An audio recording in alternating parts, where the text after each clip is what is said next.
दोस्तों, आज जो कहानी हम आपको सुनाने वाले हैं उसे सुनने के बाद आप रात में किसी भी रेलवे स्टेशन पर अकेले जाने से पहले 100 बार सोचेंगे। क्योंकि दोस्तों, आज की ये कहानी एक ऐसे रेलवे स्टेशन की है जहां दो लोगों के साथ कुछ इतना खौफनाक हुआ जिसे सुनकर आपकी रूह कांप जाएगी। तो आइए जानते हैं उन दोनों के साथ आखिर हुआ क्या था। लेकिन उससे पहले वीडियो को लाइक करें और अगर चैनल पे नए हैं तो चैनल को सब्सक्राइब करें। अजय और विजय नाम के दो भाई थे। वो दोनों उत्तर प्रदेश के एक छोटे से टाउन में रहते थे। उनके परिवार में वो दोनों और उनके माता पिता थे। सब कुछ सही चल रहा था। वो लोग अच्छे से अपनी ज़िंदगी जी रहे थे बिना कोई परेशानी के। एक दिन दोनों भाई एक रिश्तेदार की शादी में जाते हैं। ये शादी इनके गांव से 200 किलोमीटर दूर एक छोटे से गांव में थी। ये दोनों बढ़िया से शादी अटेंड करते हैं। शादी होने के बाद अजय और विजय सोचते हैं कि शादी में तो सब कुछ हो गया, लेन देन पार्टी वार्टी सब, अब अपन ऐसा करते हैं घर चलते हैं। तो ये दोनों उस गांव के रेलवे स्टेशन पर जाते हैं जिसका नाम नैनी जंक्शन था। ये दोनों रेलवे स्टेशन पर देर से पहुंचते हैं जिससे इनकी आखिरी ट्रेन भी निकल जाती है। रात के करीब 1:30 बज रहे थे। इन लोगों ने देखा कि पूरे रेलवे स्टेशन में कोई भी नहीं है। हर तरफ बस सन्नाटा बिखरा है। इन लोगों को कुछ भी समझ नहीं आ रहा था कि क्या करें, यहीं पे रुकें या वापस लौट जाएं।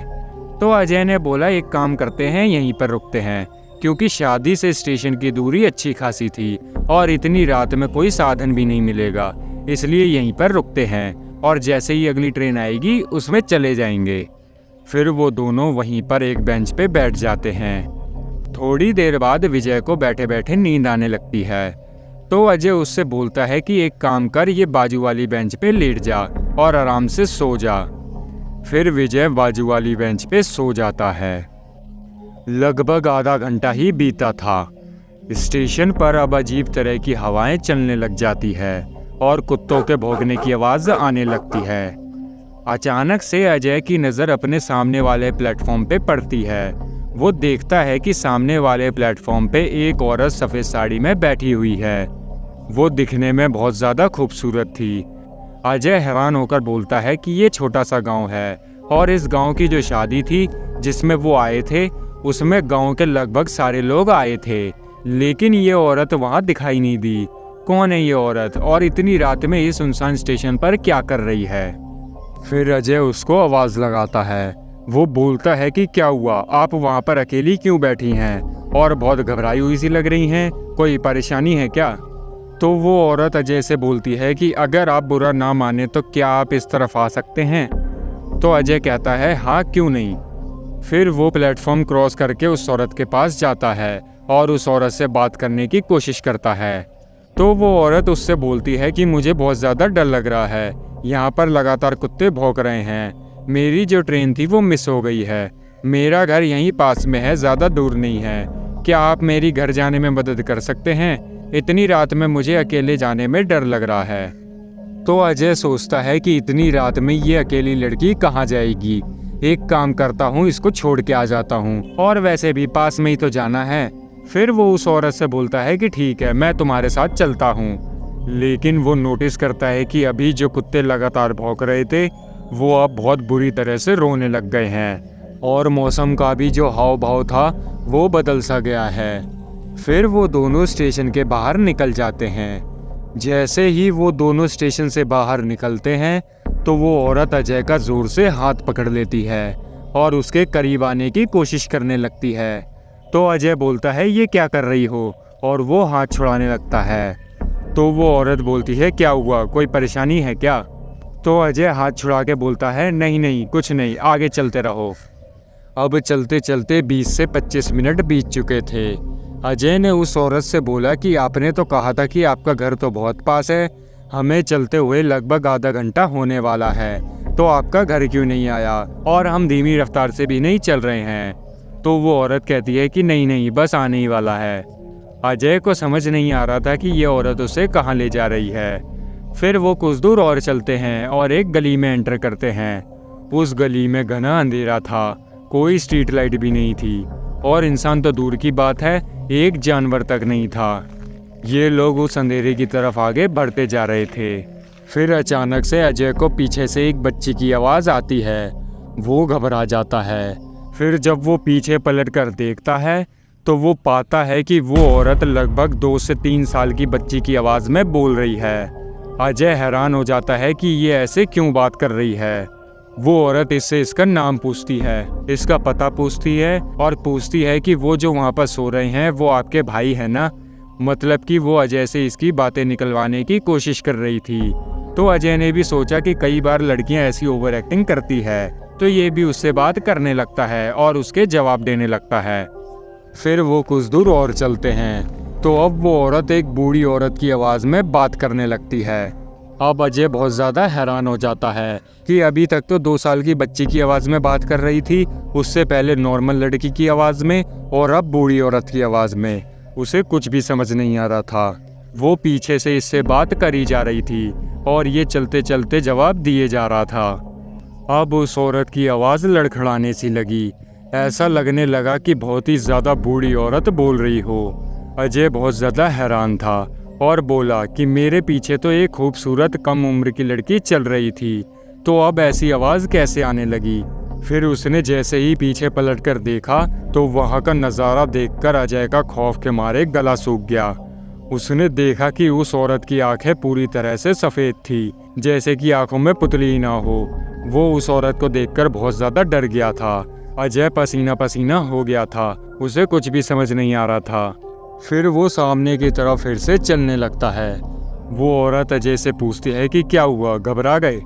तो अजय अपने आप को कंट्रोल करके कहता है कि नहीं, मैं क्यों घबराऊंगा, कोई टेंशन वाली बात नहीं है, हम चलते रहते हैं, आपका घर जब आए बता देना।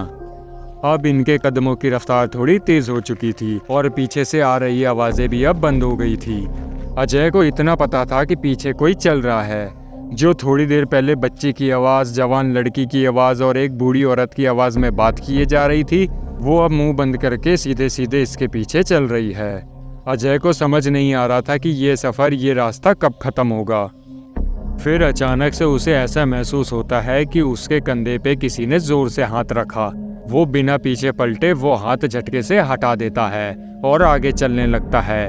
वो भगवान का नाम लेना शुरू कर देता है। वो बजरंगबली को काफ़ी मानता था, तो वो हनुमान चालीसा पढ़ने लगता है। वो हनुमान चालीसा पढ़ते पढ़ते आगे बढ़ रहा था और उसने अपनी आंखें बंद कर ली थी, क्योंकि अब जो हवाएं थी वो तेज़ होने लगी थी और हर तरफ खौफ का माहौल बन गया था। अब पीछे एक औरत के चलने का एहसास खत्म हो चुका था। उसको पीछे ऐसा लग रहा था कि कुछ भारी भरकम, कुछ डरावना सा जीव चल रहा है। वो हनुमान चालीसा पढ़ते हुए चले जा रहा था कि अचानक से उसे घंटी की आवाज़ आने लगती है।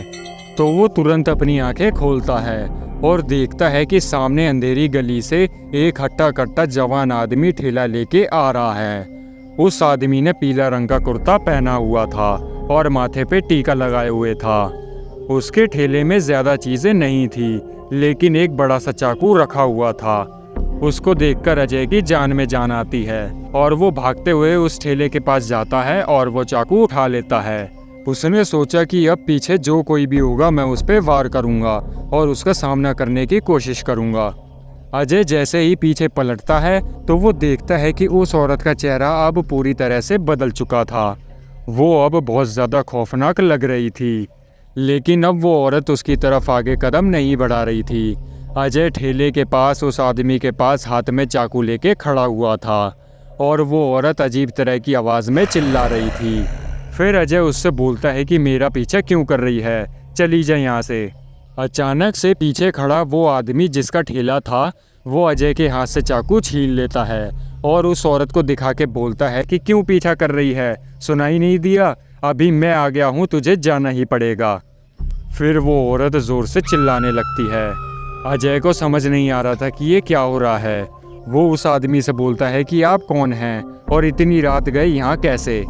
फिर वो आदमी कहता है कि देख, मेरी बात सुन, अभी जितना तेज़ हो सके उतनी तेज़ भाग और चाहे कुछ भी हो जाए पीछे पलटकर मत देखना।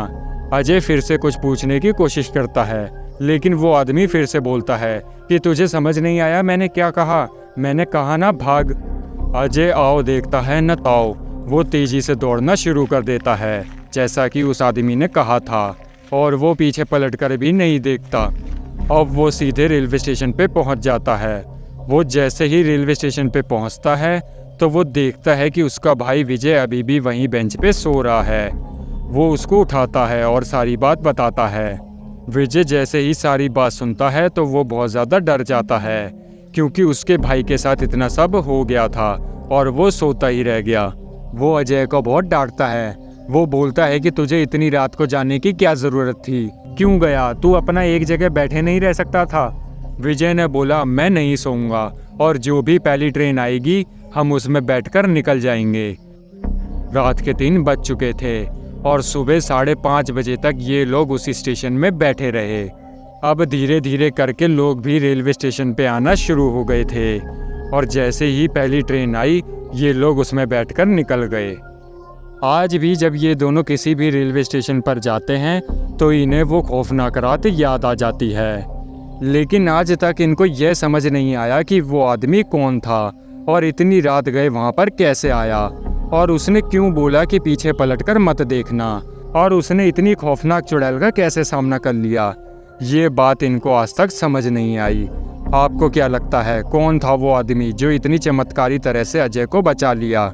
कमेंट करके ज़रूर बताना। और आपके पास भी कोई इंटरेस्टिंग स्टोरी हो तो हमारे साथ ज़रूर शेयर करें। और अगर आपको ये कहानी पसंद आई हो तो वीडियो को लाइक करें और अपने दोस्तों के साथ शेयर करें। और ऐसी ही और कहानियाँ सुनने के लिए चैनल को सब्सक्राइब करके बेल आइकन को भी प्रेस करें। और हम जल्दी ही लौटेंगे, तब तक के लिए अपना और अपने परिवार का ध्यान रखें।